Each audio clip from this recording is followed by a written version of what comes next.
My wife and I had made a kind of an official agreement that if in 6 months I couldn't replicate what I was earning working for somebody else, I needed to give it up because I work really well in boundaries. Otherwise, I'll just be so dedicated and I'll drive myself nuts. How do you actually work as a consultant? So what's basically your operating model? You can bleep me if you need to, but I tell people that my job is to get my clients the fuck out of their own way. And what I mean by that, and most people would agree, is the larger the company, the stronger the politics are and all that kind of junk that just goes on. So I spend far more time advocating for the channel, advocating for teams, forcing mom to talk to dad. And, these people, kind of like, so I do a lot more of that. Do you think 2026 will be a good or a bad year for SEO agencies? So now you're going to definitely throw me in the hot seat because this is my hot take. I think agencies are going to really struggle in 2026. So reason behind that is not because SEO is dead, not because AI and LLMs are everything and anything in the future. It comes down to one primary thing.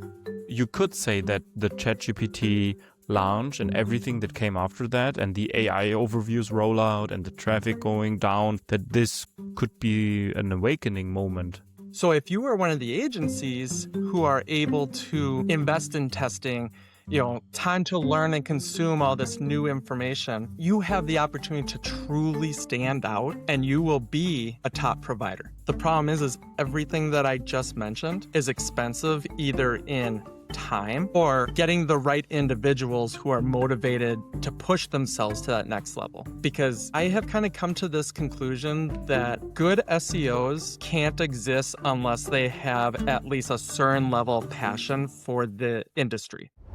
Before we dive in, you're listening to the Masters of Search podcast with me, your host, Niklas Buschner. Each week, I sit down with some of the smartest people around the world in SEO and AI search to bring you their strategies, mental models, and top pieces of actionable advice. If you enjoy this podcast, don't forget to like and subscribe and follow it in your favorite podcasting app or YouTube. It helps us get top-notch guests and create the best possible content for you. Let's dive into today's episode. 7 years ago, LeRoy got fired. Today, he runs one of SEO's most trusted newsletters with over 12,500 subscribers, operates SEOjobs.com with over 200,000 annual sessions, and consults with enterprise brands on SEO strategy that actually moves the needle. Nick is an independent SEO consultant who helps enterprise brands turn SEO into a revenue-generating channel, not just a traffic report. He's also the mind behind SEOjobs.com and ppcjobs.com, connecting talent with opportunities, and publishes the SEO for Lunch newsletter read by everyone from enterprise SEOs to Google employees themselves. So what makes Nick different? He'll tell you the uncomfortable truth most consultants won't, like why your 5K a month retainer probably isn't working, or why organic visibility captures demand, it doesn't create it, or why SEO alone won't save a business with a shitty product. I think there's a lot to dive into, so welcome to the podcast, Nick. Yeah, thank you so much for having me. I think that's one of the kindest intros I've received. Yeah, I always try to put a lot of emphasis on the intro, as you usually do, like with the hook on LinkedIn. So right. I really appreciate that feedback. Yeah. Let's start with the beginning of your entrepreneurial journey, because I obviously had this little downer at the start with like you getting fired 7 years ago. You actually wrote yourself, "Getting fired sucked, but it was also the start of everything that actually mattered." That was super intriguing. So take us with you through that phase. Yeah, I mean, it's so true. I tell people all the time that actively make a decision to forego their paycheck to take an entrepreneurial route. Like, I have so much respect for those people because I kind of joke that I got pushed out the window and then I just landed on the entrepreneur world. And going into that, as you had mentioned, I was actually let go twice from two different roles. I 7-8 years ago had been dismissed from a role, and then 2 years after that, I was leading a team, and the company was impacted really hard with COVID. And so my entire team got let go. In fact, they let them go before they even told me. And then I was given a 30-day runway to kind of wrap up the service. And honestly, the TLDR of the story is I always wanted to go out on my own, but I have a wife, I have 3 kids. Health insurance in America is ungodly expensive, and it just never really felt like a good practical solution, even if that's what I wanted. But so I always just did things on the side, a little project here and there to push myself and learn. But 9 to 5 is the day. But what happened with this situation was, and I actually wrote about this, Nick, I'll send you the link if you want to include it in the show notes, and it's basically documenting kind of this story that I'm giving you the heads up on. But like I said, I got 30-day runway. Hey, you're losing your job in 30 days. If you'll stick around and do this, great. I started interviewing. You know how it goes. Like you're talking in your industry, you're trying to figure things out. And that was the first thing. We'll talk about this later. But I hated every experience I had on like Indeed and LinkedIn and ZipRecruiter. These big mammoth sites where if you type in SEO into the search bar, sure, you'll get some SEO jobs, but you're also going to get Java developer where there's a bullet halfway down that says like, if they know SEO, like bonus points. So it just felt really unrelated. But then through my own network, I was very fortunate to basically have 2 different job opportunities. The first one was for a local large company, Fortune 500 here in Minnesota. And I went through 5 interviews and I knew people on the team. I was more than qualified for the position. And then I was kind of shocked. I got the phone call and they were like, yeah, thanks, but no thanks. And what drove me crazy is I remember like kind of being heartbroken because I kind of had in my brain like figured out this is where I'm going to be. But I asked her, I said, okay, I wasn't expecting that, but what kind of feedback can you give me? Like, obviously I made it to the end. I wasn't the right or the best option for you guys. Like, can you give me something that I can take away? And the response was, no, like we don't share that stuff externally. And so I'm just like flabbergasted and, click. And it's just like, oh shit, like, what are we going to do? And it kind of just occurred to me, through that interview. And then I had one other interview that, it was someone I had known. We were discussing kind of bridging a salary gap with ownership in his agency. And it just really didn't go the direction that either one of us saw as, a real option. So it was really at that point where I was just like, wow, like it's COVID, like none of the regular rules, stand. I think I've got to try this. And I realize that I'm being very lengthy right here, but this is what was most important for me.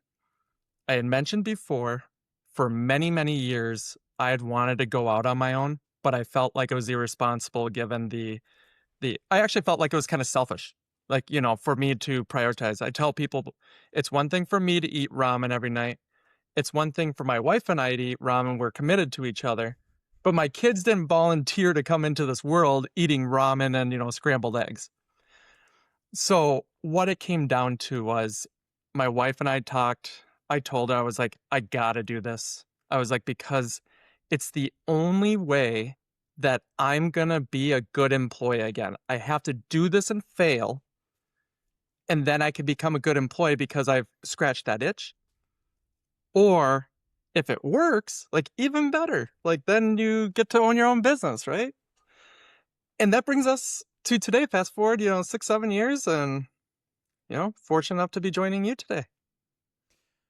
I mean, in retrospective, now it all makes sense. And now we're talking from a point in time where you have already worked with some great companies and have achieved some great results. We'll talk about that in a second. But was there anything in terms of like mental model, mindset wise, etc., that helped you push through? Because I mean, it's something where I could also see people just be very desperate and like be in this limbo of, okay, I'll just try the next interview process and maybe it will work then, and like not really moving any back and forth. So what helped you? I think, like I said, I had always wanted to go out on my own, but I will tell you now, I feel like I made more excuses for why I can't do it. So it really felt like this was that shot. And it's like I'm not trying to do the whole Eminem thing, it's like, one shot. But that's really what it was. It was like we are in a really, really unique situation with COVID. There's very little to no cost with upstarts for like a consultancy position. And so I just went all in. And to be completely honest with you, I just took the mindset of like failure was not an option.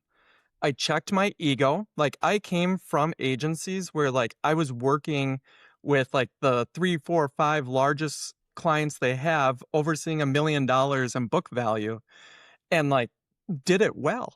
I mean, heck, even the part of the reason I got let go during COVID was simply because it was $1 million plus, annual contract that they didn't renew, all because of COVID.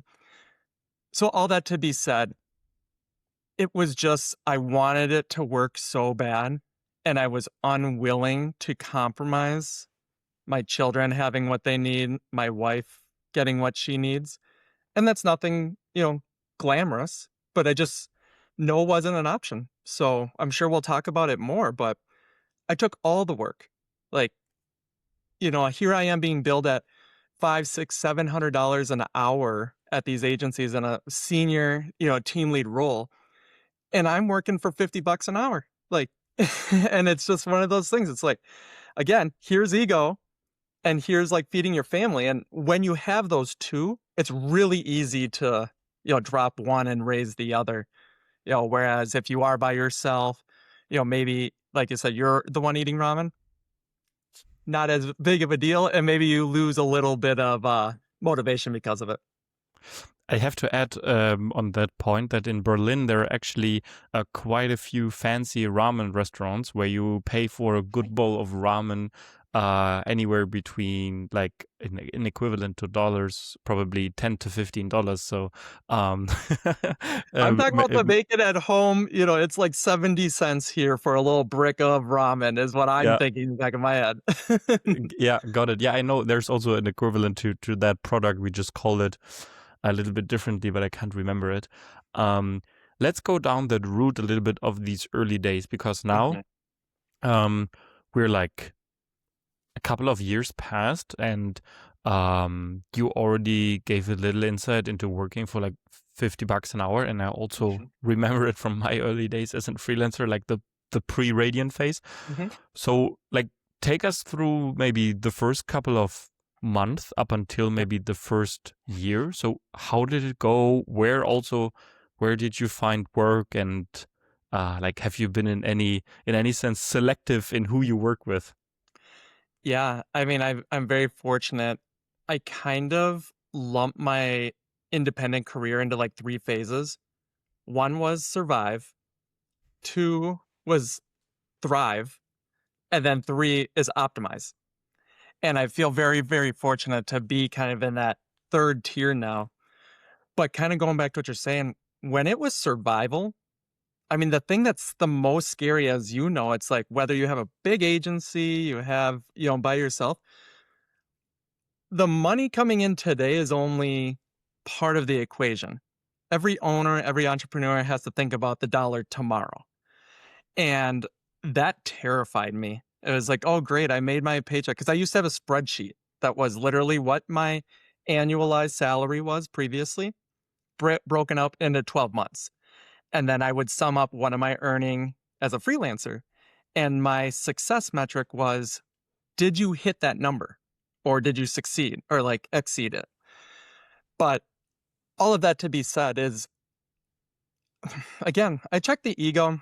I was very, very fortunate that I had been so interested in SEO as a whole that kind of indirectly I had always been a part of the industry online and made friends and, started the newsletter.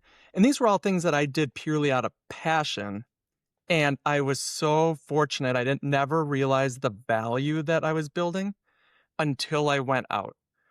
Because unlike many people who go out on their own, I had the benefit of like, I'm not kidding you. I went to LinkedIn and we have the like people you're connected with. I went down the list and I took about 15 names that either own their own company or were basically in a position to spend company money. And I sent them all a message. And it basically was two things. And remember, this isn't the first time I've talked to them. Like I have relationships with them on some level or degree. But the first thing I would say is, one, I just went out on my own. Do you have any feedback for me? Like I am a sponge right now, assume I know nothing. And two, if you happen to come across an opportunity where you think I might be a good fit, please consider me. And that started getting me, some things. I have one buddy, Trevor. He's local here in Minnesota. We go out for dinner a couple times a year. I didn't really know it at the time, but like he paid me basically like $500 to like look at what he had done. And at the time I was so focused on, everything and anything. I'm not too good for anything. I thought I was providing value. Whereas now it's like, I totally see it. It's like a buddy's in a weird spot. I'm just going to throw him $500. So it literally was everything and anything. And I think I was saying this in a different podcast. I think I had serviced like 32 or 37 different clients in that first year because it was everything just from, I had one whale client that I coincidentally had signed like 2 months before I had been let go. So pure luck. And then just, like I said, the network really kind of filled me with small projects that added up. And fast forward the rest of that calendar year, and I deemed it a success because one, I was still consulting. My wife and I had made a kind of an official agreement that if in 6 months I couldn't replicate what I was earning working for somebody else, I needed to give it up because I work really well in boundaries. Otherwise, I'll just be so dedicated and I'll drive myself nuts. Makes total sense. Let's sort a couple of things here because you mentioned the newsletter and that you already made a couple of, or like you already been part of the industry. So when did you actually start the newsletter? Because it sounds like you started it prior to going independent. That's true. So let's see, I started SEO in 2009, and it was very quickly after that I joined kind of the SEO industry because I was fortunate, and it didn't feel like it at the time, that the job that I was able to secure out of college was at a development, web dev shop, and the owner was just sick of sending their finished projects to like SEOs to make more money. But he didn't really believe in SEO enough to pay somebody who is experienced. So my entire job was, hey, I'm going to give you a 6-month contract. You need to self-teach yourself SEO. And then like, we'll see where you're at 6 months. So that required me to be active in like Twitter when it used to be really good. SEO chat used to be a great, message board, all these opportunities. So that's how I kind of got connected with the industry. Fast forward maybe 5 years, and because I was connected to the industry, I felt like I kind of had a pulse on the industry updates, like as they came in. And I was regularly the person on the team that was saying, hey guys, check this out. Barry Schwartz is writing this, or, Matt Cutts at the time, wrote this, and it was just kind of an opportunity to be like, that's kind of how I set myself apart. And so what I ended up doing, and I know, again, this is getting kind of long, but I started sending emails to my active clients, like once a week, once every 2 weeks, just be like, hey, here's what's going on in the industry. Like, here's your performance, but FYI, like, what should you know? And they loved it.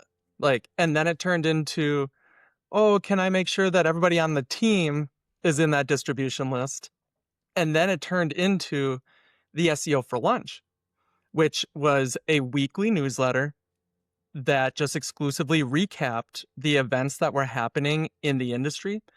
as well as just some like articles and blogging and videos that I thought was really cool from the industry.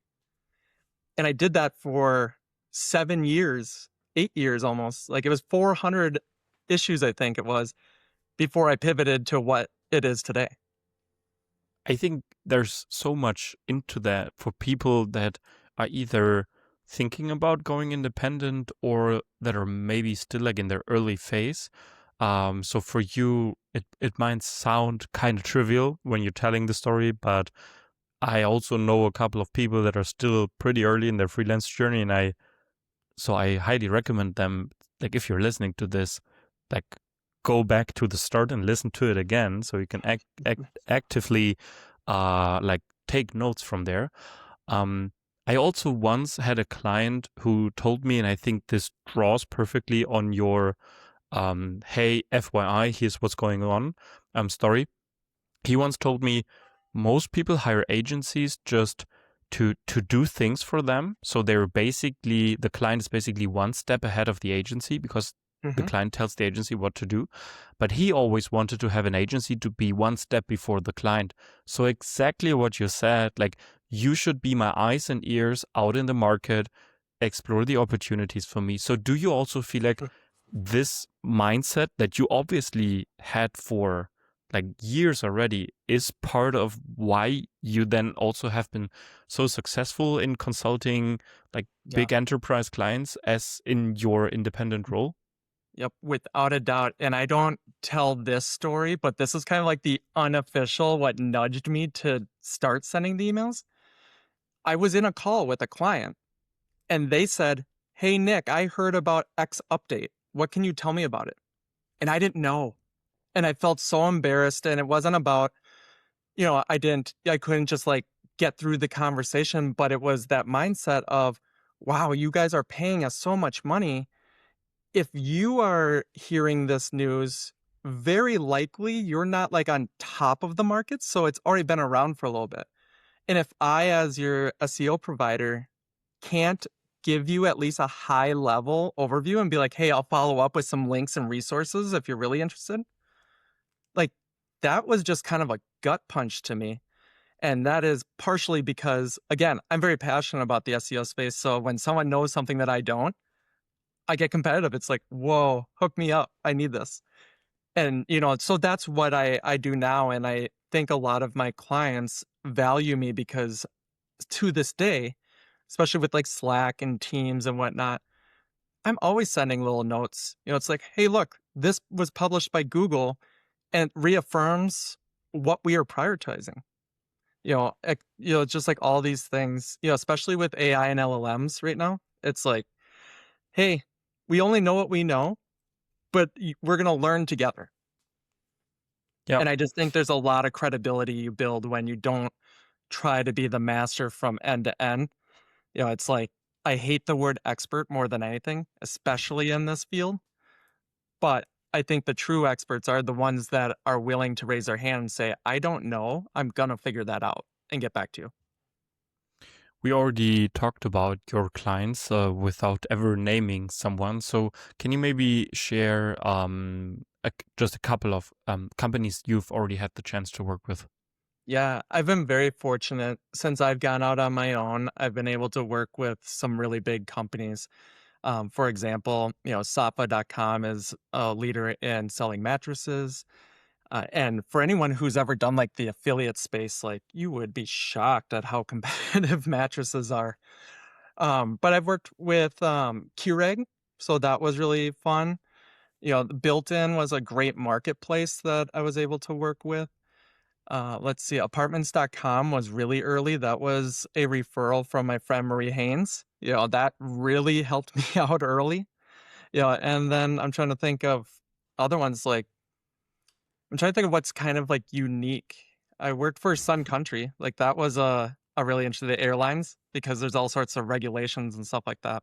But again, it's just kind of some really big brands, but all over the place. It was just really fun to learn their industries.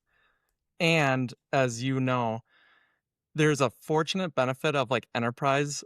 It takes ever for things to get executed. But when you do, even like a 1 or 2% increase in performance can be hundreds of thousands of dollars, if not millions. Let's tap into that a little bit, because as you rightfully said, enterprise can take a long time to actually implement things. So how do you actually work as a consultant? So what's basically your operating model, if you want to say so? Yeah, so you can bleep me if you need to, but I tell people that my job is to get my clients the fuck out of their own way.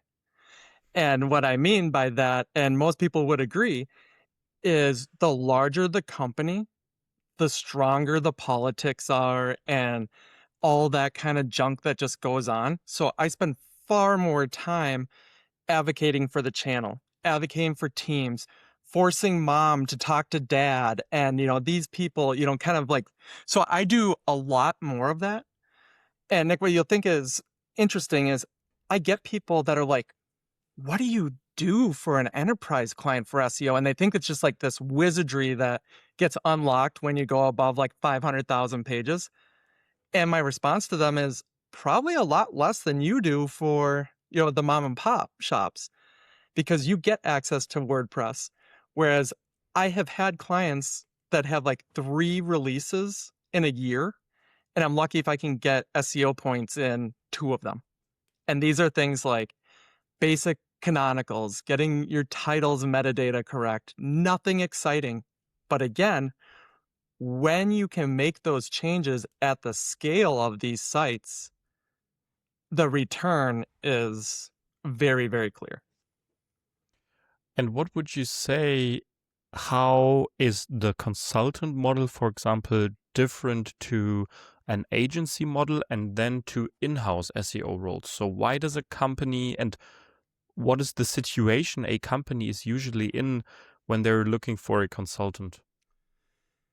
So how do I say this? The way that I've kind of interpreted that, and I love that question, because I think ultimately we all have the same goal. What I would say the differences is the restrictions that we have in each of these roles. And what I mean by that is somebody who's in-house is already deeply entangled with like the politics. So if they're trying to, bust through that or do something new, there inherently is just that battle of internal ideas are less valuable than like a consultant. I think a lot of us have been in a situation where we've been pushing this idea for what feels like years. They hire an outside consultant.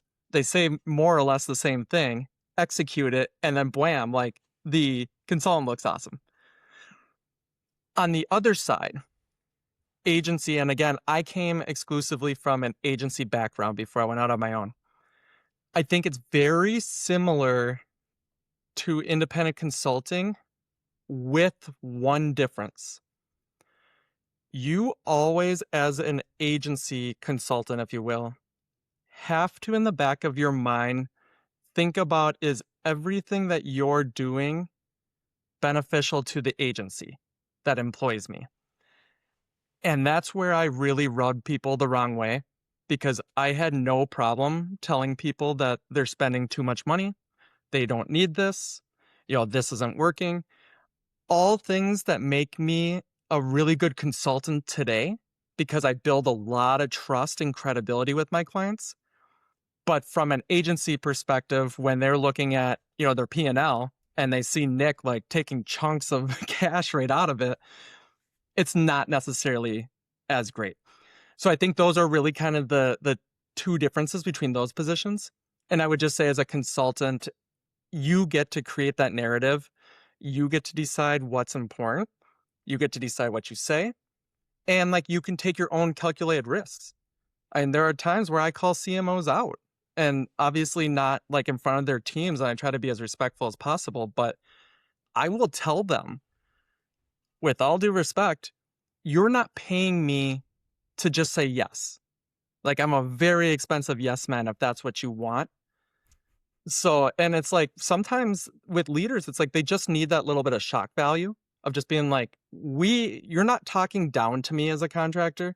We're talking eye to eye as partners. with the same goal of lifting your company.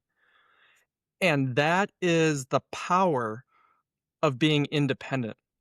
And I've also told people before, and this isn't to try to paint myself in a good light, but I've told CMOs, the reason that I'm telling you that I'm not a yes man is because I am not reliant on your sole payment this month to feed my family. And what that allows me to do is be pickier. I can be direct. And if it doesn't work, then I have an opportunity for new work. And most of the time, it just situates the whole situation. And again, when you're talking as kind of equals per se, it's a far more productive than when you are nervous and trying to kind of, appease mom or dad. Let's talk agencies a little bit more, because I know you have put a lot of thought into the agency model and how agencies operate. Do you think 2026 will be a good or a bad year for SEO agencies? So now you're gonna definitely throw me in the hot seat because this is my hot take. Maybe. I think agencies are gonna really struggle in 2026. The reason behind that is not because SEO is dead, not because AI and LLMs are everything and anything in the future. It comes down to one primary thing. It historically has been very easy to set up an SOP, like standard operating procedures, and then just kind of hire warm bodies to execute it. Like you had to get that work done. And we as an SEO industry could expect reasonable returns from what I would kind of call that SOP or checkbox SEO is what I always call it. And I think the world that we're in now, checkbox SEO is table stakes, meaning if you don't have that, you're far more at risk of losing what you had, let alone trying to grow upon it. And one of the things that I find that happens with agencies is, and don't take this as anti-agency. I have some buddies that run agencies and I think they do all the right things, but there are other ones that the sole purpose is to make money and to be as profitable as possible. And when you do that, the expense is individuals who are consulting or doing the work that just don't have the reps, they don't have the experience.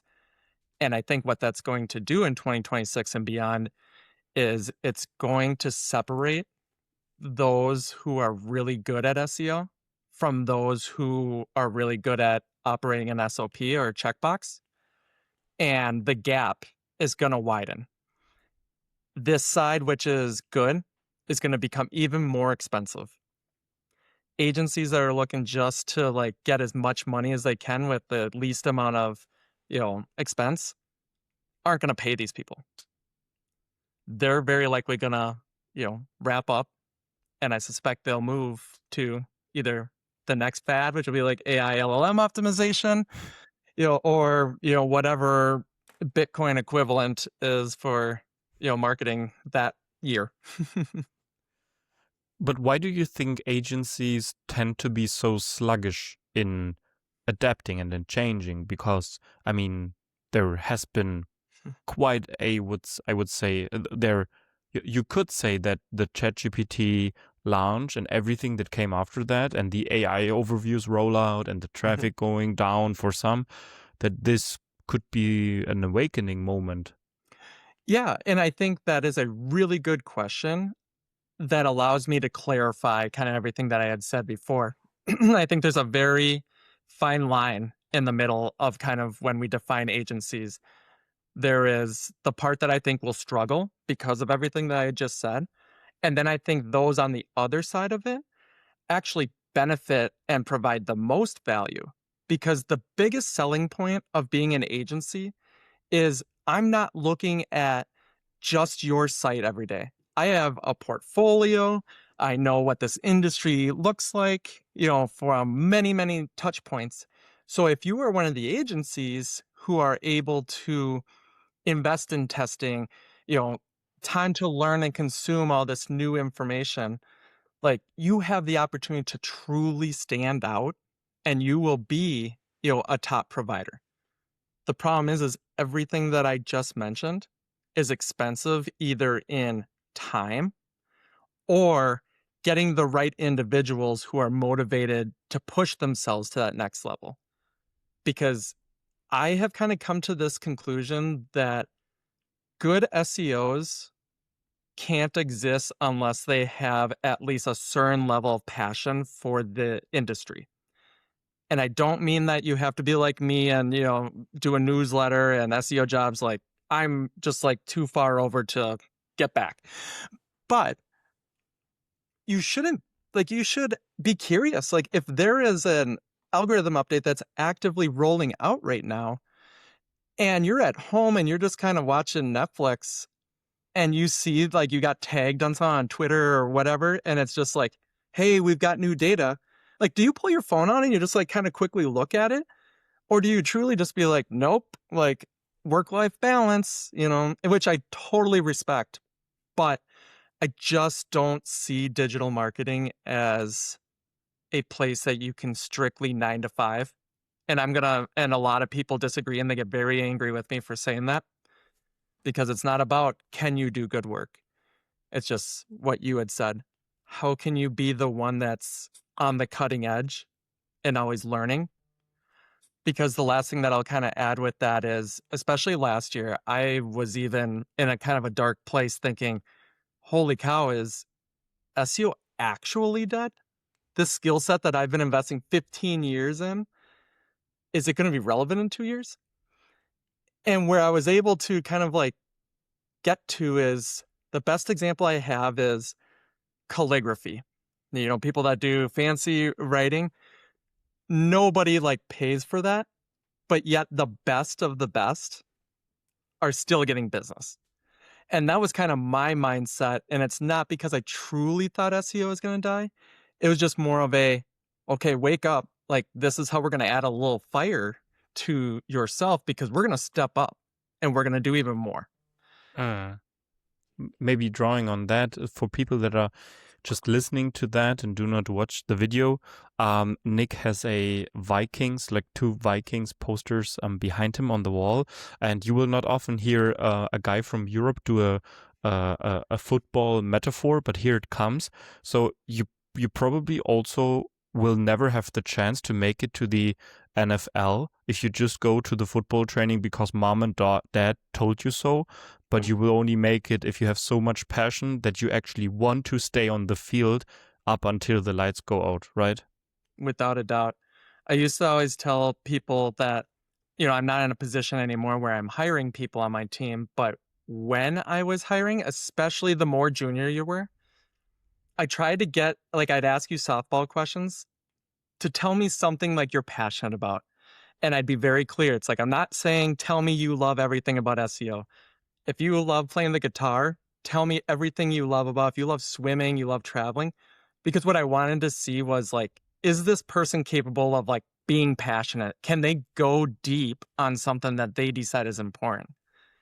And I don't see it very often, but I will hire somebody who knows very little to no SEO, who can show me the ability to be passionate and effectively communicate, because those 2 skills, you cannot teach. I can teach you SEO. I'll give you 15 years of knowledge. Give me 2.5 years. I'll give it to you all. But you have to want to receive it. You want to be good, and you have to be curious. Yeah. Quick shout out on that note to my friend Andy Munz, who has also been on the pod already. He's head of AEO at Telnix, and he introduced me to the concept of the AirPod test for hiring. He's also actually a high school football coach. Oh, he was a high school football coach. So he also talks a lot about camaraderie and all of that. But his test is basically, can you imagine if you hop on a flight and then you basically go through transit and the next flight is delayed and you have to sit an hour with the person in front of the gate? Will it be awkward? Or will you have something to talk about, and will also the other person be inspiring and passionate about something? And I feel like it totally fits the picture that you just outlined. I love that you said that. I obviously won't say any names, but there was one point where I had hired somebody and we were talking and their answers were pristine. Like literally, if they could take the words out of my mouth and say them, that's what they said. But I just didn't feel like we clicked. Like it was just like, felt like we were just, just like you said, if we were sitting at an airport, we would definitely be on, our phones. We'd be going and using the restroom or whatever. So this person was brilliant. They absolutely knew their SEO, but the fact that there just wasn't camaraderie, there wasn't an ability to kind of work as a team, that's a huge factor that I think a lot of people greatly like undervalue. Mm. And to add to that, so I obviously we only operate at least now a small boutique agency, but I at least had the chance over the course of my career to hire around 30 people. And I would say most of the decisions were good, but with one decision I was really struggling. I had this exact feeling of, is there really like a fit? And then we still went for it. But honestly, over the course of 1.5, almost 2 years, it's just, it caused more and more and more problems. And then at some point I just felt like, man, you should have trusted yourself. So for everybody listening or watching, if you have this feeling and if you have to make these decisions, I would rather say do yourself and the person you see as a candidate a favor, and rather like turn down the offer or like do not make an offer instead of hiring someone and then like 3-4 months in the job feel this sense of disconnection and then have to somehow get rid of the person on the team. Obviously this is like, we're talking about people's existence, etc. here, so I don't want to take this lightly, but in the end a team like a team at a workplace is, I think, in a lot of aspects pretty similar to a team in sports. And in a team in sports, like sometimes people go out of the field and it's just what happens because you have to have like the best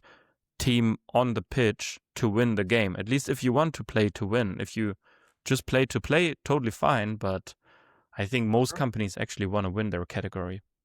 So I heard only after I was let go from this one agency that leadership had their team.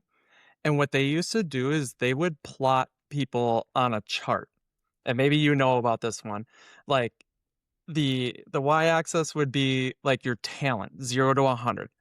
And then the x-axis would be like 0 to 100, like how much friction like do you provide on your team? And it was funny because in my mindset, like just to be clear, I was up and to the right. So talented, but a pain in the ass to work with. And I always thought there is always room for someone who's a rock star that rocks the boat. And in reality, like there really isn't. And to your point, Nick, that individual that I had mentioned before, I thought I was always a good manager or director for people that wanted to learn and were like showing progress and succeed. I was a horrible leader for people that didn't care and, just kind of skated by. And just to everything that you had said, it was a nightmare with this individual because I was just dedicated to making them care, making Yeah. them want to do all this stuff. And to the point where it's like by the time decisions have been made to part different ways, like I was sick to my stomach. Like I literally had to leave the office and like walk around because it just was such a disjointed experience for everybody from beginning to the end. And that was kind of my tell that was like, I have some opportunity to learn here from a leadership perspective. And it's the part that I don't miss, being out on my own. Let's talk about a topic that has actually been, I would say, somehow talk of the town for at least the last 1.5, maybe 2 years, being what should SEO actually drive? So should it drive traffic? Should it drive visibility? Should it drive rankings? And as I said in the intro, you're also someone that is passionate about turning SEO into a channel that is revenue generating, that is like tied to critical business outcomes. And I think also a lot of the people that are like really respected in the industry as you are, have this mindset. So my question is, how do you see it like in the industry as a whole? Has everybody already landed on this new reality, or is there still like traffic? Are there still slides where traffic growth is being reported as a KPI? I think people as a whole, we don't actively want to do bad work and we don't want to make people upset or disappoint people. So we come up with performance narratives that support the idea of progress. And I think that's where kind of like the impressions come by, the rankings come by, the sessions, because that all paints a picture that I am doing something and in exchange, things are going up and to the right. Now, I'm not saying that I've never done those, but I'm going to put an asterisk here because my opinion has changed. But my historical answer was revenue is the only thing that matters. SEO, whether we like it or not, we'll touch on this later, is in performance marketing. Whether we want to admit it or not, the CMO, the CEO, all the leaderships, she's treating SEO results the same way that she is treating paid search. And it's a very small scale in comparison, but I've never met anybody who isn't. So I was on a panel at SMX last year and somebody asked that question, and it was something along the lines of like sessions and impressions, like, what do you think? My answer was, I will start caring about those when my electric company allows me to pay my bill in sessions and impressions. And I kind of caught some people off guard with that. But I mean, that's how I firmly believe, especially as like a performance marketer. And I think a lot of people should approach that. Now, there's a lot of caveats to that, but I would love to be in a situation where revenue is up year over year and traffic is down year over year, because I could fight that narrative all day long. Now, what I will say is this is the asterisk. So that is Nick of yesterday, and it's kind of biting me in the butt a little bit because I am even challenging people now that maybe we've been measuring SEO wrong this whole time. And what I mean by that is historically, let's just assume the attribution is fair and accurate, which it's not. But we could drop down into like default channel, organic search, and those are your numbers. And that felt fairly reliable and accurate. We are not in that world anymore. Like with AIOs, with all these individual LLMs, with YouTube, with Reddit, I mean, all these things, that ecosystem of how people search used to be kind of a one-to-one relationship of people going to Google, we do the search, we land on the site, and we purchase or we don't. Or let's just call it take action. Now, it's not that ridiculous to think of a situation where I was on TikTok and this brand kind of had a cool, goofy ad. So then I went to Google and it's like, okay, they are a site. But then I went back and it's like, I trust Reddit because those are real people and they have no problem telling people that, it's a garbage company if that's the case. Yeah, then I read a couple best articles that we know are affiliate sites. But then we go back and we type in website.com. So Nick, who gets credit for that? You tell me. Yeah, well, and I don't have the answer. So, what some people would say TikTok should, whatever that first touch was. Mm-hmm. Most of our reporting, most people will do like last touch attribution, which means that sale, that session, that user is now mapped to direct, which is the bucket we know the least amount about.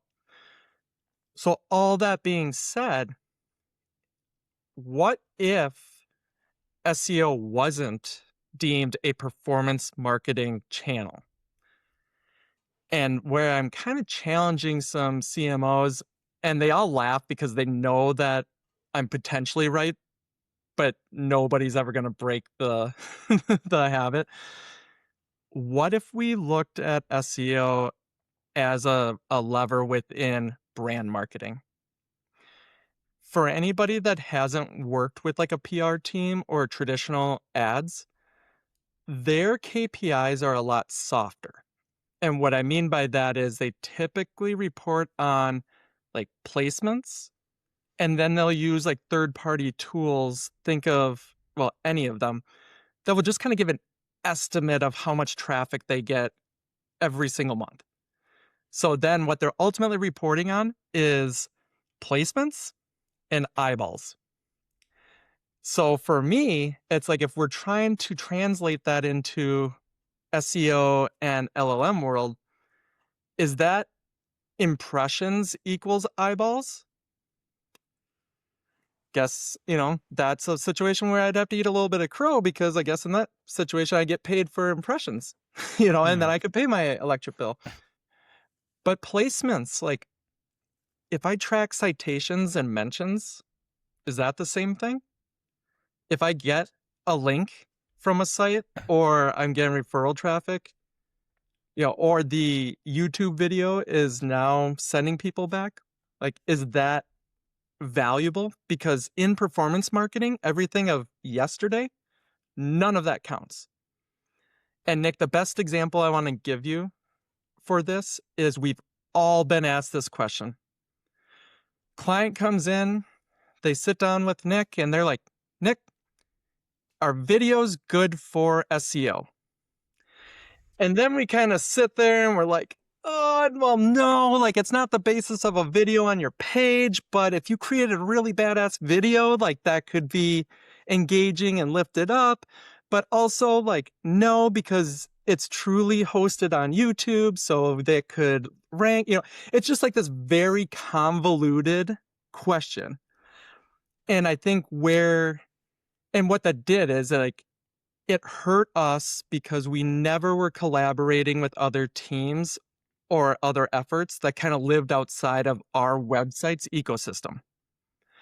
And if SEO is viewed as like brand marketing or just building the brand overall, I think that kind of removes that expectation, because then when we talk about visibility, citations, mentions, impressions, rankings, gotta hate rankings, but all that kind of stuff, then those, what I would call secondary or tertiary KPIs, become the primary success metric, because we are building a brand and we're making it so that you are discoverable.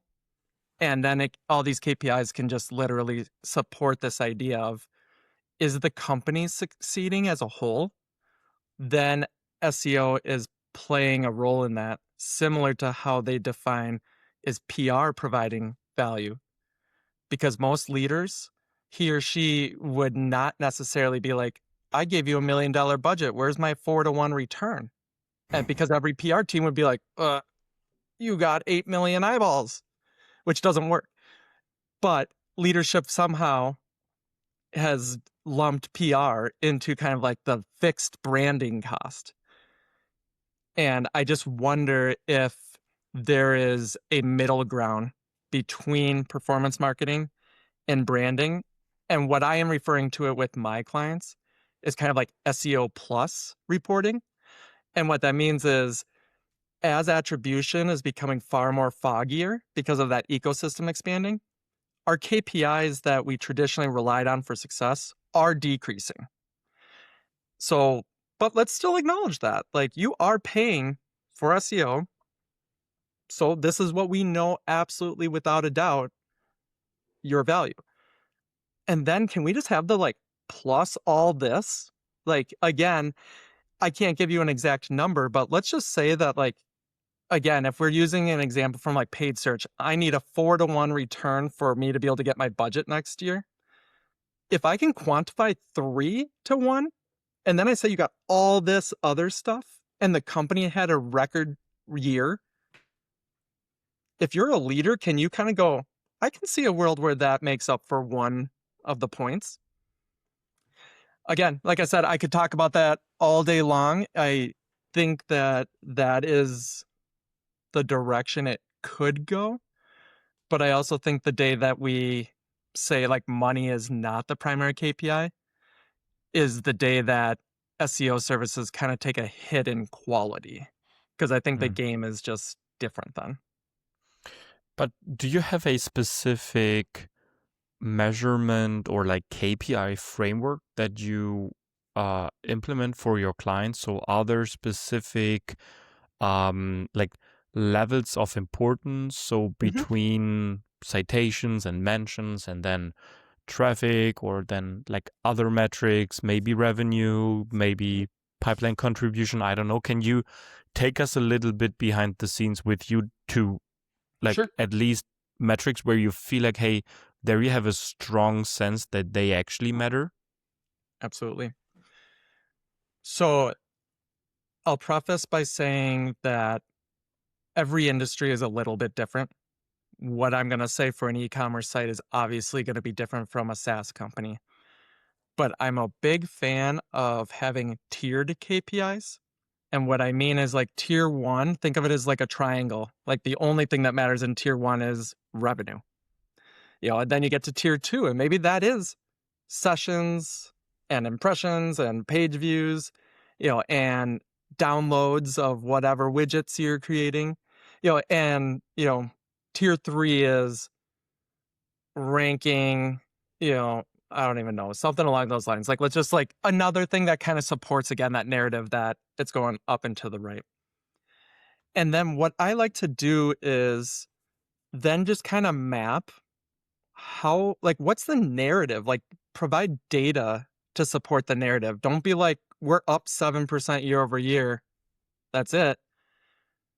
Keep in mind, like, if you were in the leader's seat, like, what would she ask you for?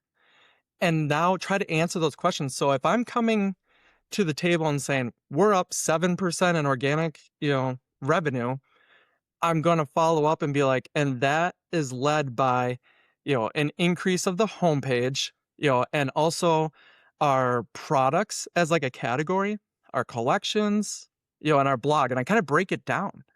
And then that way, I'm going to get that question that all leaders like to do because, again, they're thinking of us like paid media. They go, oh, wow, the blog's exploding. That's super cool. If I give you $100,000 right now, can you like 10x it? And you're like, no, it don't work that way. But what it does is it allows that conversation. Like it's not because the biggest issue that we have as an industry, and it's only getting worse with AI and LLM, is we have done a huge disservice to ourselves by embracing this like SEO lives in a black box. And we all know, and we've all done this because we work magic. I mean, you say, you need to do all of this. And that's how SEO like transforms your business. And then they make every excuse for why they don't do it and it never gets done. So you go out and you buy some links or, you just start, spamming, these blog posts and it makes those secondary metrics go up and to the right. And then it makes it seem like, great, well, I hired an SEO and they, did the wand and it's great. And because again, let's compare that to paid media. That's kind of how it works. I give you a check, you give me a check back that's bigger. So that is kind of how I'm always approaching, like, how do I measure SEO? The other thing, and I won't go too deep into this, is I love the idea of like assisted conversions. So this is a situation where it's like now we're dealing with, robbing Peter to pay Paul. And instead of trying to be like, well, they did come in the blog, but they left and paid search retargeted them. So shouldn't I get some credit? Like, to me, what it is it's like, okay, here's my revenue. It's broken out by those sections. But also as that kind of the plus metric that I was talking about, what if I said, of these users that came and didn't convert directly within the organic search channel, but came back through any other channel, but you were like the impetus for them discovering the brand. That led to mega big number. Now, again, I'm not saying that's mine. I'm just saying it's not all of theirs. And what it can do, especially early on in a campaign, is it can show value in a world where it's not directly attributed. For instance, if we were to do a blog, you're not going to expect revenue to come from that very often. And then for like 6 months, it's an uphill battle where you're asking mom and dad for more and more money and you're getting less and less performance, it seems like. But what if we could say that, over that 6 months, we got a couple thousand visits, couple 100,000 visits. And yes, SEO only comes back at this. But look, there's a touch point in this much money. Somewhere in that journey, the blog played a role. Now, all of a sudden, when you're talking the big numbers, 20 grand for content or whatever it is feels like an absolute given. And I just think that that's where we need to go. And it's just because our data, unfortunately, isn't reliable enough to truly go in anymore and just say, I made you this much money. And have you ever come across a attribution tool or data analytics tool or whatever that actually helped solve the whole like multi-touch attribution and the whole like media mix miracle? So is there, because there is definitely a big category of attribution and like marketing analytics tools out there that promise to basically help you solve that miracle, but I have not came across one that actually solved it. I agree with you. The one thing that I should have said that I did not mention was to be able to do everything that I had just said, it relies on having a conversation before, that's critical, of just alignment on how we're going to measure. Because it's not about, because first touch isn't right, last touch isn't right. Multi-touch is just kind of a joke because it's somebody's best guess of calculating, a fraction in between. To your point, I don't know of anybody who has it down perfect. They will become richer than rich when they do. And then we don't even want to talk about like online to offline attribution, because things get super crazy when you start talking about a store location, and then you can go into loyalty points, and we're not going to go there. But if you can, again, remember, we are dealing with most SEO budgets are like single percentages of total paid search. So what I try to do is like, God, this is kind of a bad analogy, but it's almost like a legal case. It's like all I have to do is create like a shadow of doubt. Like, and then that person like gets off. But I can kind of do the other thing too, is when you're playing with like small dollars, if I can just seed the idea that maybe this is how it's working. I don't have the data, but what do you think? Like, so, but again, the reason that I said that having that conversation beforehand is so critical is because no leader ever wants to be given bad news and then be told about this, because that comes off as an excuse. Like you're rationalizing why it's okay to have negative performance. Whereas if you come to the table day one and say, hey, we know attribution doesn't favor SEO in any way, shape, or form. We know AI overviews are killing our clicks. We know this ecosystem has gone well beyond our website. Here is what I propose for unofficial, we will have like your official reporting that goes levels up to your big number. All channels go in. But I would love to get your buy-in to have this second look and then walk them through it. And most leaders are going to say, one, I just want to double check you're not going to try to screw up the source of truth, because every other channel seems to work pretty well that way. And you say, great. And then they're like, sure, like, let's do that. And then what that does is it allows that consistency of kind of like dual measuring. And in a world where official measuring, I'm using air quotes for those not looking, if or when that goes down, which we're going to see a lot more if we haven't already with like AIOs, what if that other unofficial metric is still supporting the narrative of success? I think at worst, it gives you the benefit of the doubt and extends your runway. And at best, like, you have worked with these individuals, these leaders, to buy into this. So that is enough on its own to warrant those smaller budgets of total marketing budget. And what would you say to people that say all of these like very like tries in creating channel specific attribution and measurements, it basically just leads to analysis paralysis. So we just like we lose ourselves in the data, whereas we should actually try to use these resources, the time, and also like the brain power to do stuff that we are confident that moves the needle. I sometimes use the analogy with people that in the whole pre-online marketing era, where you basically had just very, like, maybe you had a couple of data points, like if you have this billboard, there are like 10,000 cars driving by it on a given day. Yeah, exactly, the eyeballs. But then what most people would tend to for marketing is just conviction. Like, do I have conviction that this message and like this visual, etc., actually resonates with my target group? So what would you say to those people that I might be part of? It's so funny because, again, if we went back 2 years ago, I would call you out. I'd be like, you're full of shit. Like, you're not doing your job, and like you're making excuses to, like, justify it because dollar is king and queen. But now this is where I eat crow, because I do think that we have almost become polarized because the data was viewed at such a granular level. So now between like cookies, GA4, which just seems to always be a mess, like your data, even before you start slicing and dicing it, is not accurate. It requires assumptions. And I think to your point, that's where sitting up front and having that conversation and saying, we're going to spend $5,000 on the billboard.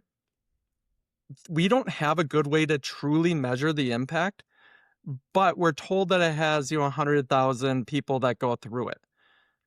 And then, the success metric is, do we believe that that has a lift in the brand? Maybe, there's a, counter that, when people drive over it, and you can say, well, we got 92,000. So like that is believable. And our assumption is that, what if even 1% converted?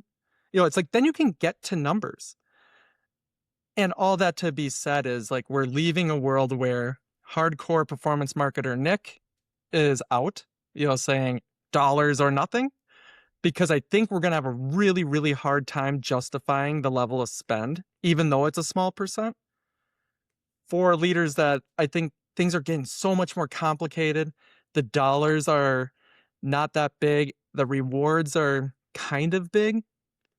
But if we take that much space up in the leader's head, she's going to be like, screw this. I'm just going to throw it to paid search because I know I'm getting 4-to-1 return. So all that to be said is I think everything you said is where we need to go. There needs to be logical reasoning. I just think it's really, really critical to not align on that after you're trying to justify a performance going up or down. Thanks for sharing that. What Nick, do I you want think? to I want to hear your thought on it. I just want to hear what you think. Yeah, no, of course. Okay. No, I 100% I can share my opinion. So I would say, so what we try to work with is a 3-level measurement where it's somehow similar to your like tier 1, tier 2, tier 3. So for me, like level 1 is the first level and not 1 in terms of priority number 1. So level 3 is what we actually want to go for. So level 1, what we look at is citation share, either of, so no matter if it's ChatGPT or AI overviews or AI mode. Obviously, still currently on Google, we don't have AI overviews for all of the SERPs, but I think there's like a good argument that Google will eventually move to whatever search experience that looks like AI reviews, AI mode like combined. So there will probably not be the classic 10 blue links SERP again. So citation share either based on our own content or content on other sites, earned content, YouTube, Reddit, industry publications, where we are part of the conversation, so where we are mentioned. So this is level 1. Then level 2 is brand mentions. So how often is our brand actually mentioned in these conversations across prompts that we care about?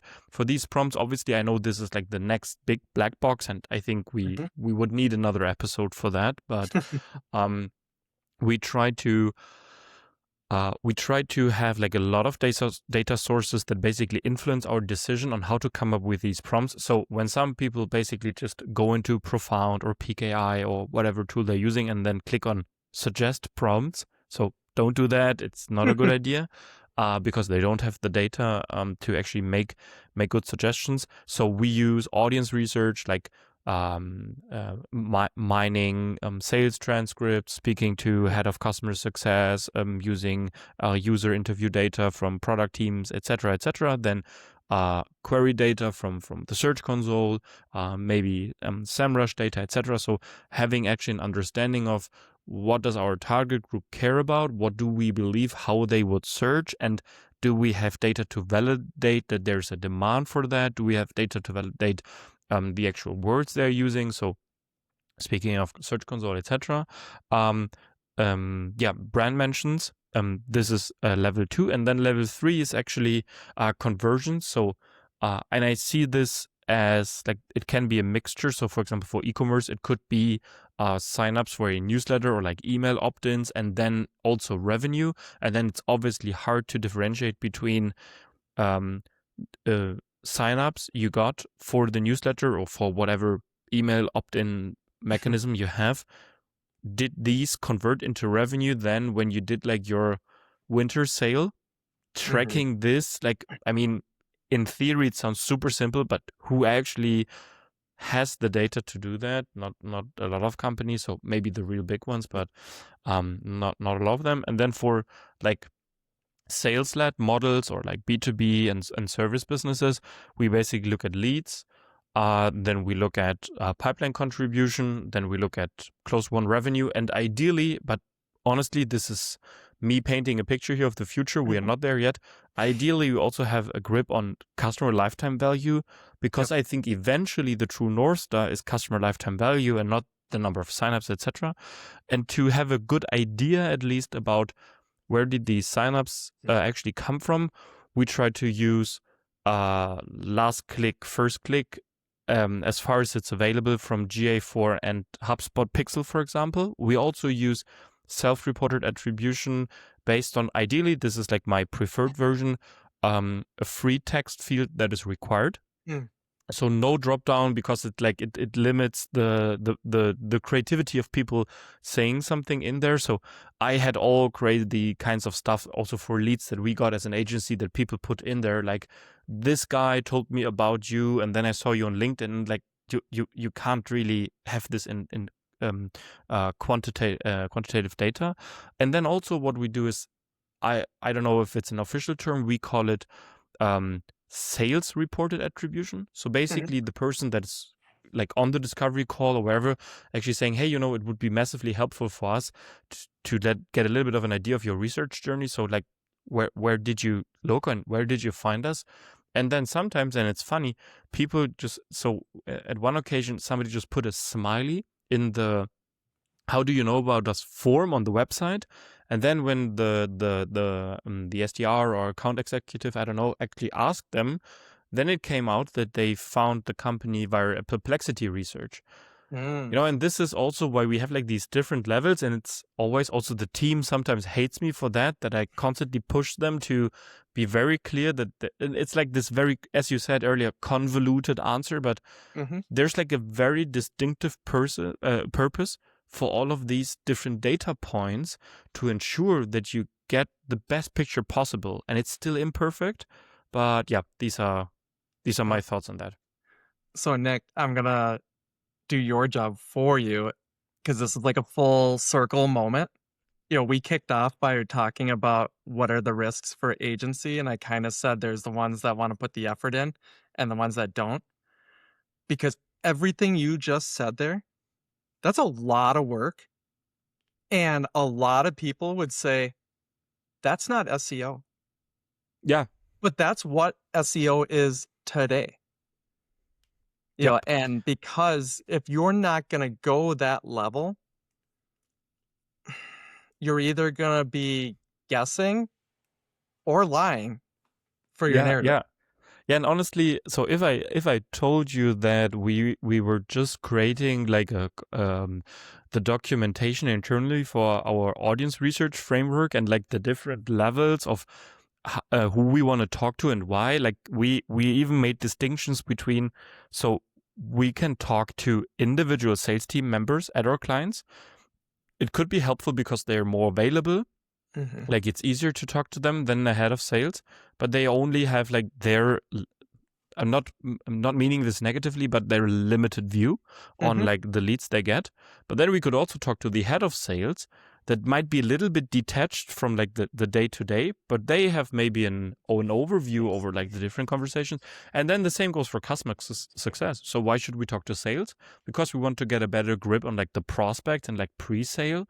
And then Mm-hmm. customer success actually helps us to understand what customers get most value from these products and why, and like where are patterns, etc. And this enables us to, even if we do not do it explicitly, like optimize towards customer lifetime value, because we just get a better understanding of where people get the most value from. And if like it's a value exchange, if people get more value from specific types of the product, and we try to like focus our SEO efforts more on these parts of the product, then naturally we will attract customers that will bring more value to the company also because they stay longer, etc.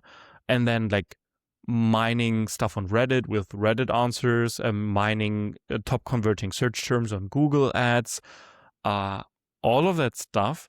So this is also something where I would say I don't actually know how we came up with the vision for that, but I just think that there are certain points always where we are just very clear with ourselves on, do we actually have an answer to that question? So are we actually able to answer the question, what parts of the product does somebody get the most value from? And if we do not have the answer, we do not opt to, yeah, but maybe it doesn't matter. We go the route of, okay, we have to like pull up the sleeve and like Mm-hmm. put in the work to get a decent answer because we think it will be massively beneficial for the work we can do for the client. And then It obviously we're depends not on the. perfect. Yeah, just wanted to say we're not perfect. We like this is work in progress. We're doing like progress every day, but yeah, this is something that is like very top of mind for me currently because we started 2026 with a lot of like, we have a lot of thoughts, etc. Let's really like get this into operation as quickly as possible because some of that was already floating around. Mm-hmm. Some of it was just in our minds. And now like we have kicked off the year with like, we are really making big steps in progress every week. And it feels like, it feels good also to have someone like you confirm us a little bit, at least in the direction. That's exactly what I was just going to say, though, is you guys are putting action to kind of what I was suggesting as well, because at the end of the day, we only have so much information that we know definitively. I think all of us can agree, whether you're a client or the intern, we have a lot more questions than anybody's got the answers for. So when you can go in and talk to that leader, and then she understands, again, before we're ever going to talk about performance, that, yep, here are those hard KPIs as we would normally do it. These will be what they are, and we, promise to report on them. But here is our, process for how we're going to kind of remove the black box. It's not going to give us hardcore 100% certainty data, but it's going to be strong enough where we can draw a correlation that makes sense. And again, that doesn't live on its own. but also the hard data doesn't live on its own. And I think that's where we're going now. And I think leaders that are open to that conversation will continue to find a lot of success in this organic realm that is not just Google now. Like you said, it's the LLMs, it's Reddit. And I think those that are very stuck on saying my organic is measured like my paid, I think they're going to give up on the channel. Mm-hmm. Nick, I want to spend a couple of minutes still talking about two other passion projects you have actually worked on, and I think we should definitely not let them fall through the cracks here. So I'm obviously speaking about SEOjobs.com and PPCjobs.com. Can you give us a little behind the scenes what made you decide to build them? Yeah, so I remember at the very beginning of this podcast, you asked for my story, and I specifically said, make kind of an annotation right here when I was looking at LinkedIn, Career Builder, all the junky big sites, or at least junky for the SEO. I had this opportunity after I went out on my own, because of course it's too late for me. But I basically had this opportunity to join the original owner to build this site. And then I had the opportunity to buy it. He wanted to jump into a different project, but I'm passionate because I know what it's like to have that feeling of stress and anxiety trying to find jobs that are of quality, finding jobs that are real. And on the other end, I can't be the only one in my career that has not left, even though I knew I needed to, but just because I wasn't seeing the right jobs. Now, I may not have been putting the right effort into it, but so I built, or I should say, I continued building upon what I wanted to exist back when I needed it most. And I feel that that empowers me to be like a really good voice behind it. Like if you look at the like our mission page on SEOjobs.com, it literally starts with like, I've been fired. And it's not like to try to feel bad for me. It's just more like, wow, like you and me, we're the same. Like nobody wants to admit that they got bad marks or that they got fired or, they lost a promotion. But to be able to make that connection, I just feel like that's allowing people to kind of trust me to build something that they are supporting. Because this project does not succeed without the industry supporting it. Like this is not an affiliate site. This is not AdSense site where I can trick Google because I don't even care about Google traffic. 50% of my traffic every month is direct traffic. So That's it's a strong. fun project. But a lot of people would probably thought in the beginning, hey, there are these big job platforms like Indeed, Stepstone. Mm-hmm. No matter, maybe there are specific other ones in different geographies, definitely also LinkedIn. So why should you like create a new job board? Like this is a lot of effort. Yep. Do you really think that anybody would care? Again, obviously you did it and obviously it's a great success, but like what made you like be immune to maybe you also had this voice like in the back of your head, but why didn't you care? Yeah. Well, I think at first, I'm not a very good businessman in this aspect. Like, I saw it just as an opportunity and a significant gap in our industry. SEO, paid media, all this, like, we are amazing at creating really good resources. You can learn everything from like A to Y, like on YouTube. But when it came down to like, okay, now where do I go get that job? It's like, if you're starting at Indeed or any of these, like, oh, I just feel like that's such a miss. And then, so what it just came down to is I talk to people who are hiring and I hear two main pain points regularly. One is enter big job board name here is super expensive. Last time it cost me $1,200, just to have my listing the way that I needed it and to get to the right people. And then they go, okay, but you know what? If I get somebody, that's totally worth it.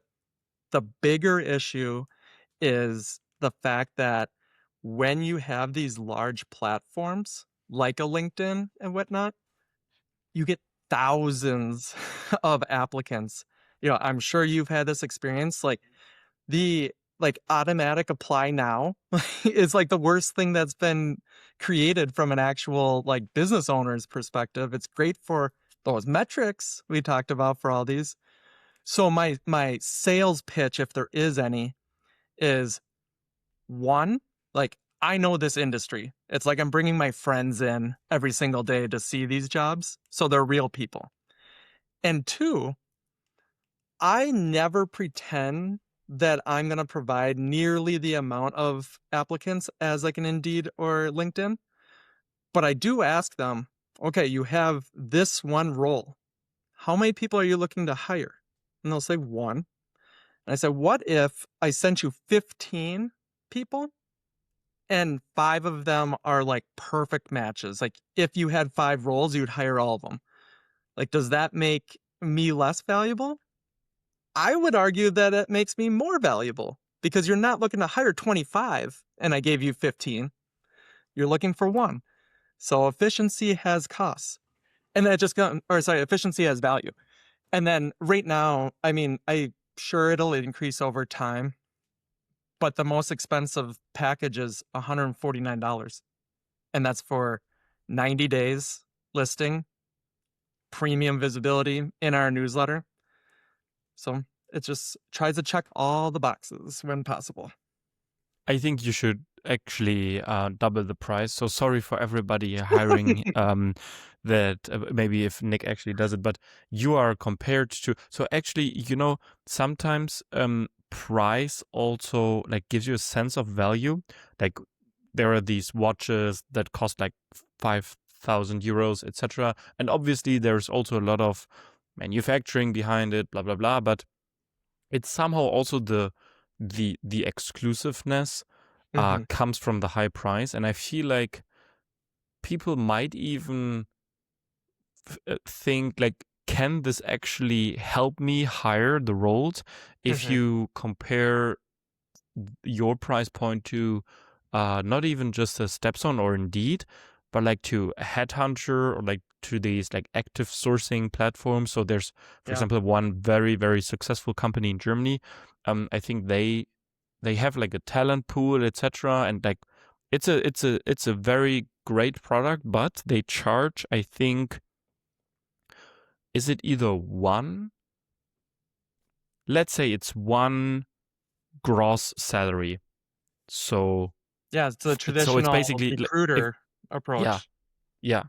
So Yeah. and I mean, in the end, like you could say, okay, you don't have a guarantee that you hire someone from your platform, but let's be honest, like it's a super specific platform for like dedicated job profiles. It's not like, okay, you can look for like a janitor role and then like an SEO role and then like a whatever role, but it's like SEO purely or PPC purely. So I think actually you should at least charge like $499 for that. And I'm kind of going that direction. I feel like there's a lot of goodwill that I want to extend to the industry that allowed me to kind of build it. I will increase prices over time because, like you said, it's important and you don't want to make it the right option for everybody.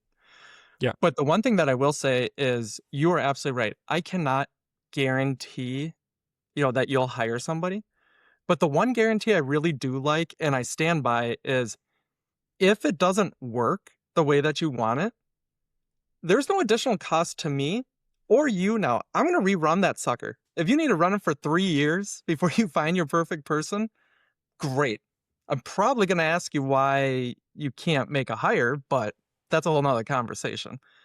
And I think, again, I am a big fan of doing what I think is right versus doing what I think can make me the fastest buck. I will end up probably leaving lots of millions of dollars on the table in my lifetime. But for me, it all comes down to like, do I feel good at the end of the night when I'm putting my head on my pillow? So yes, I've thought about putting it all up to $299, and like literally I almost did it at the start of the year. And I was just like, you know what? I have some other plans. Let's see if I can hit some of these growth targets, and then I will do it. And again, that's makes me feel good. If I can make people feel like they're getting a huge win, even at $400, $600, whatever it is, I just want everybody to win. Like that's what's important to me. Hmm. And that's the passion behind it. Because anybody running this as a business would have jacked this up immediately. And I'm thinking about it through the lens of 7 years ago, Nick, panicking about how he's feeding his kids. Got it. Nick, wrapping up the conversation a little bit, because we already talked through a lot of stuff. I want to, like I always have, and I say this all the time, I always have like 3 goals for this podcast. I want it to be educating, check. I want it to be entertaining, also check. And then the last piece is always I want to make it actionable.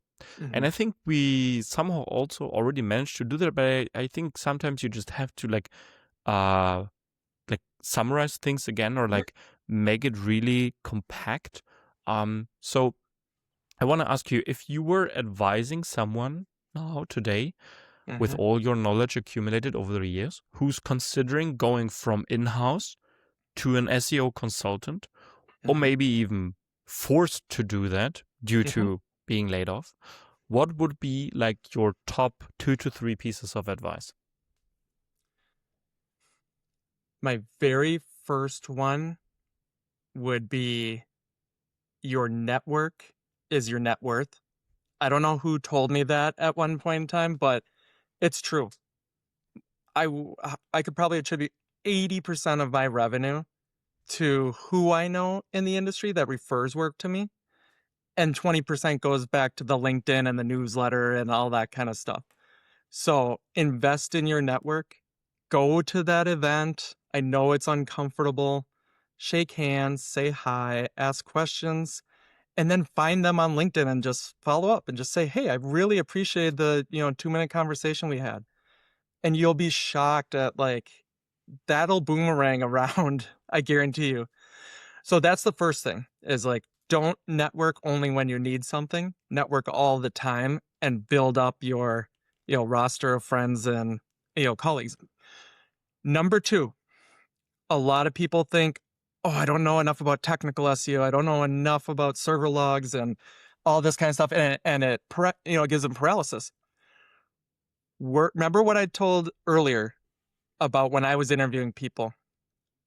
If you can talk just even fairly well, coherently, that already puts you above a lot of candidates.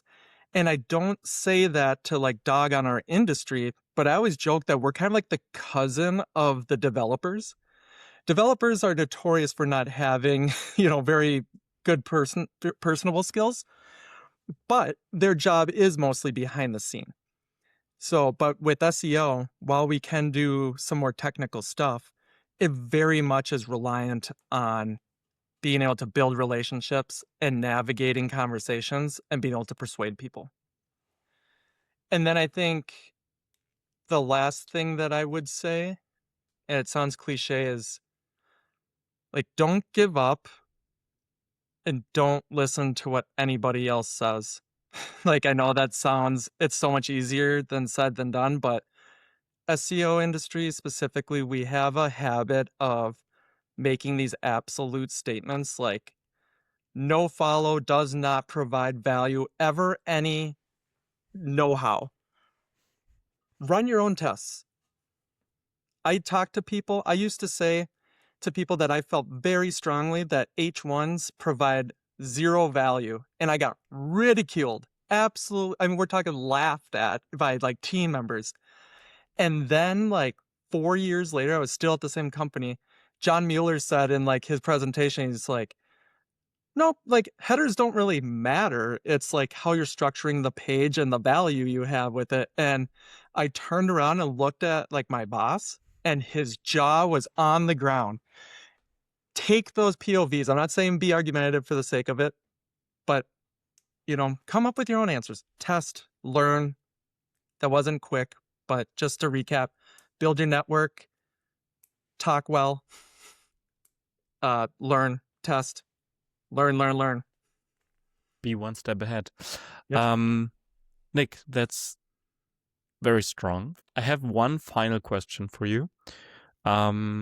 This one is, what didn't we talk about that we should have talked about? I think we talked about SEO jobs a ton, and we touched on the direction of agencies, but I think that the industry as a whole is still scared about, is SEO dying? So what is the trajectory of SEO jobs? Not my site, but just the career as a whole. And the answer to that is, this time last year, it was really scary. I mean, the site had its all-time high in traffic because the demand for a job was that high. The inventory was low. And again, I'll be a little bit vulnerable here. Like, my mental state kind of went to hell because the amount of messages that I got from people saying, I got fired, my whole team was let go, like they outsourced, they did AI, on top of LinkedIn, where everyone's like, hey, everybody, I need a new job. Like, it was rough. And then it was like Q4 started. And I swear, like, all these marketing leaders were like, oh, shoot, I have a use it or lose it budget. And then they started hiring again. And I attribute this all to people. We all just don't know. We said we have more questions than answers. And I think a lot of people were very hesitant. And I can even say with my own consulting agreements, people don't want to commit to SEO for a year at a time. They think if there's a possibility that AI LLMs are taking over the world, I want to do that. And so I think a lot of people just kind of sat on their hands, and it's like, well, I'm going to let like the early adopters learn, and then I'll be the second wave. And we're still stuck in this messy middle. So that's the only thing that I would have added. And again, I want to just reiterate, I keep using the calligraphy example over and over. Even if SEO dies, like, there is always work in every angle, industry, skill set for the 1%. So are you in the 1%? Only you can answer that. That's a nice cliffhanger question. Nick, it has been a blast. A really great conversation. Thanks so much for sharing so much of the knowledge that you usually keep behind a paywall. Not for the SEO for Lunch. This newsletter is completely free, at least up until now. Maybe I inspired Nick today to raise prices across the board. Then, yeah, don't blame me, actually. It's a value exchange. I think there's more to gain than to pay. But thanks so much for making the time. I really appreciate it. Really appreciate all the knowledge you shared. I think this was a lot of fun, at least for me. And I hope also for people, if people want to follow around, like we're obviously gonna put the SEO for Lunch link in the description, the SEO jobs links in the description, the PPC jobs in the description. Something you mentioned in the beginning that I should put into the description, but I lost it now. Oh, I wrote up the story of like my first year going out on my own. Maybe you can send this over. I'll send We'll that also too. put this in the description. What else should we put into the description? You know what? If Morty Oberstein is listening to this, he always gives me a hard time. He's like, I'm always terrified to have you on my store or on my show because your intro is 800 words long because you were involved with so much. So I will just leave it by saying, go check out nickleroy.com. I have all my socials there. I love hanging out with people and connecting. Like I said, your network is everything. So say hi. Sounds great. Nick, thanks so much. Hope to catch up soon. And people, go follow Nick. give a like, give a subscribe. It doesn't cost anything. And if you want to hire in SEO or in PPC, definitely consider Nick's platforms, because it has visibility worldwide. So there's a high chance that you can actually find pretty qualified candidates on there. Nick, thanks so much. Thank you. Appreciate you. Bye-bye.